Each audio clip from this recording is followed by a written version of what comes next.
Hello नमस्ते, welcome back to my channel. I hope आप अच्छे होंगे, अपना ख्याल अच्छे से रख रहे होंगे। तो आज की इस वीडियो में ना मैं बात करने वाली हूँ ब्रेकअप के बारे में। थोड़ा सा ना समझने की कोशिश करेंगे कि ब्रेकअप क्या है, क्यों इतना मुश्किल होता है ब्रेकअप में से निकलना, और ऐसा हम क्या कर सकते हैं कि जिससे ना हम थोड़ा सा ना ब्रेकअप को आसान बना सकें, मतलब कि इसमें से ना निकलना थोड़ा सा आसान बना सकें अपने लिए। तो ऑब्वियसली ब्रेकअप कभी भी किसी का होता है तो इट्स अ लॉस, बहुत ही हार्ट ब्रेकिंग होता है। अगर हमारी लाइफ में से कोई नॉन लिविंग थिंग भी चली जाती है तो भी, मतलब अगर कोई नॉन लिविंग थिंग होती है वो खराब हो जाती है तो भी कहीं ना कहीं हमें थोड़े बहुत इमोशंस हमारे अटैच होते हैं उससे, और पैसा भी इन्वॉल्व होता है तो हमें उसमें भी बहुत दुख होता है। तो ये चीज़ तो ना बहुत बड़ी चीज़ है, क्योंकि कहीं ना कहीं हमने इतने सारे इमोशंस दिए होते हैं, इतना सारा टाइम दिया होता है, इतनी सारी एनर्जी दी होती है। तो ये तो बहुत बड़ी चीज़ है। So yes, breakup is a difficult thing, बहुत ही मुश्किल होता है इससे डील करना, और इससे बाहर निकलना बहुत ही मुश्किल है। तो अब जो बात आती है ना वो ये है कि कहीं न कहीं हम इस ब्रेकअप की जो ये साइकिल है, या फिर जिसको मैं बोलूँ कि लूप है ना, इसमें फँस के रह जाते हैं। और कई लोग इस लूप में कई सालों तक फँसे रहते हैं और इस लूप को ना तोड़ नहीं पाते हैं। तो सबसे पहले मैं बात करूँगी कि आखिर ये जो लूप है ना, इसमें हम क्यों फँसे रह जाते हैं और इस लूप को ना हम कैसे तोड़ें? जो सबसे बड़ी चीज़ है ना, जो कि हमें इस लूप में से निकलने नहीं देती, वो है होप। हम हमेशा ये होप करते रहते हैं कि शायद अब कुछ हो जाएगा, शायद सामने वाला इंसान वापस आ जाएगा, शायद हमारे बीच में जो गलतफ़हमियाँ हो गई हैं वो दूर हो जाएँगी, शायद जो तीसरा इंसान बीच में आ गया है, रिलेशनशिप में आ गया है, शायद वो छोड़ के चला जाएगा, या फिर शायद हमारा पार्टनर ही उसको रिजेक्ट करके वापस हमारे पास आ जाएगा। तो ऐसे ना बहुत सारे शायद हमने पकड़ के रखे होते हैं, और इसी वजह से हम इस ब्रेकअप में से ना बाहर नहीं आ पाते हैं। तो पहली चीज़ तो ये है कि जब तक हम इस होप वर्ड को ना अपनी ज़िंदगी में से बाहर निकाल के नहीं फेंक देंगे ना, तब तक कभी भी इस ब्रेकअप वाली चीज़ में से हम बाहर नहीं आएँगे। तो अब सवाल ये उठता है कि कैसे इस शब्द को, मतलब कि होप को, हम अपनी ज़िंदगी में से ना हमेशा के लिए बाहर निकाल के फेंक दें। उसके लिए जो मैं आपको पर्सनली रिकमेंड करूँगी ना, वो ये है कि एक दिन ना अपने साथ बैठ जाओ अकेले में। हो सके तो रात के टाइम पे बैठ जाओ, क्योंकि उस टाइम पे ना कोई डिस्टर्ब भी नहीं करेगा आपको। 2 घंटे, 3 घंटे, 4 घंटे बैठ जाओ बस। आपको क्या करना है कि जब से भी आपका रिलेशनशिप शुरू हुआ था ना, उस दिन से लेके आज तक का जो टाइम है, वो एक मूवी की तरह ना अपनी आँखों के सामने ना उसको लेके जाओ। सारी चीज़ें कहाँ से शुरुआत हुई, क्या-क्या चीज़ें हुईं, कितने अप्स एंड डाउन्स आए, क्या आपने गलतियाँ की, क्या सामने वाले इंसान ने गलतियाँ की, कितना एफर्ट आपने दिया, कितना एफर्ट सामने वाले ने दिया, क्या-क्या चीज़ें आपने अच्छी की, क्या-क्या चीज़ें सामने वाले ने अच्छी की। तो आपको करना क्या है कि एक वेइंग स्केल की तरह आपको अपना पार्ट मेज़र करना है, सारा कुछ मिला-जुला के, और फिर जो सामने वाला इंसान है ना, उसका वाला पार्ट भी आपको मेज़र करना है। और फिर देखो कि आपका वाला जो पार्ट है ना, उसमें कितना वज़न है, और सामने वाले जो इंसान है ना, उसके वाले पार्ट में कितना वज़न है। अगर आपको लगता है कि दोनों जो है ना, बराबर ही हैं ऑलमोस्ट, वापस से फिर चीज़ें ठीक करने की कोशिश करो, पैचअप करने की कोशिश करो, मतलब कि कुछ गलतफ़हमियाँ चल रही हैं, रिश्ता वापस से ठीक हो जाएगा। लेकिन अगर जो आपका वेइंग स्केल है ना, उसमें आपका वाला पार्ट और जो सामने वाले इंसान का पार्ट है, उसमें बहुत ज़्यादा डिफ़रेंस है, तो आपको ये समझने की ज़रूरत है, आपको ये सोचने की ज़रूरत है कि आप कहीं न कहीं पे ना बहुत ज़्यादा एफ़र्ट्स डाल रहे थे, आप कहीं न कहीं पे बहुत ज़्यादा चीज़ें कर रहे थे, कंपेयर टू जो सामने वाला इंसान है। तो अब आपको ये सोचना है कि आगे क्या आपको यही करते रहना है, या फिर आपको यहाँ पे रुक के सोचना है कि रियल में आपको अच्छी ज़िंदगी जीने के लिए किस चीज़ की ज़रूरत है? या फिर क्या ये रिश्ता जो है ना, सचमुच में जो खुशी आपको लग रही है ना आज की डेट में कि आपको मिलेगी, क्या ये रिश्ता आपको सचमुच में वो खुशी देने वाला है फ्यूचर में या नहीं?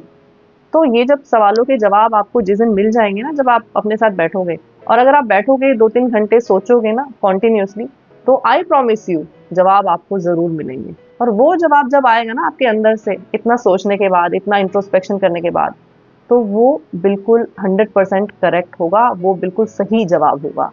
तो अब आपका ये फ़र्ज़ बनता है कि आप उस जवाब को झुठलाएँ ना, और आप उस सवाल के साथ आगे बढ़ें।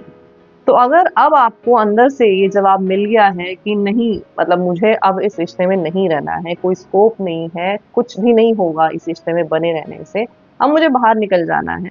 तो सबसे पहले ऑब्वियसली कि आपको होप जो है ना उसको खत्म कर देना है कि अब आगे कुछ होगा। इस होप को ना आपको 100% किल कर देना है।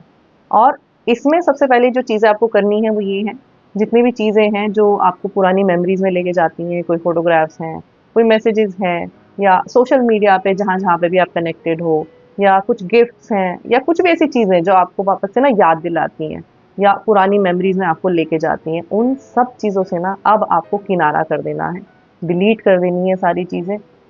जहाँ पे भी कनेक्टेड हो वहाँ से डिसकनेक्टेड हो जाना है। ये नहीं सोचना है कि अगर मैं ये सारी चीज़ों को डिलीट कर दूंगी या कर दूंगा तो फिर मैं कैसे सरवाइव करूंगा या करूंगी। क्योंकि अगर इन सब चीज़ों से अपने आप को दूर नहीं करोगे ना, तो फिर ये एक तरह का दलदल है। इस दलदल में आप हमेशा के लिए फँस जाओगे।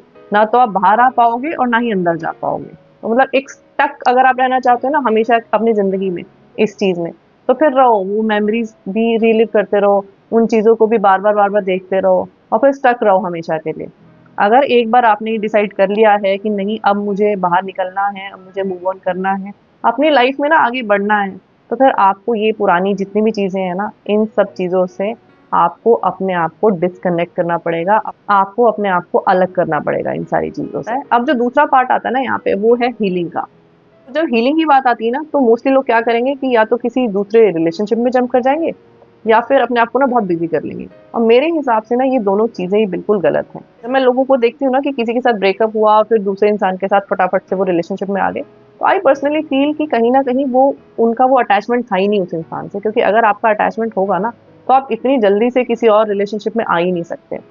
ठीक है? क्योंकि आपके इमोशंस होते हैं, आप बहुत सारी यादें होती हैं, तो वो आप कहीं न कहीं उनको बिना हील किए, तो आप कभी भी दूसरे इंसान के साथ वापस कनेक्ट नहीं कर सकते, अगर आप सच में किसी और से कनेक्टेड थे पहले, जब तक कि आप अपने आप को ना अच्छे से हील ना कर लो। तो वो तो एक अलग सिनेरियो हो गया। अब दूसरा सिनेरियो है कि लोग जो सचमुच में बहुत अटैच होते हैं, वो क्या करते हैं कि अपने आप को ना बहुत बिज़ी कर लेते हैं। तो मैं ये मानती हूँ कि बिज़ी करने का भी ना मतलब ये है कि आप कहीं न कहीं भाग रहे हो उस इंसान से, भाग रहे हो वो सारी यादों से।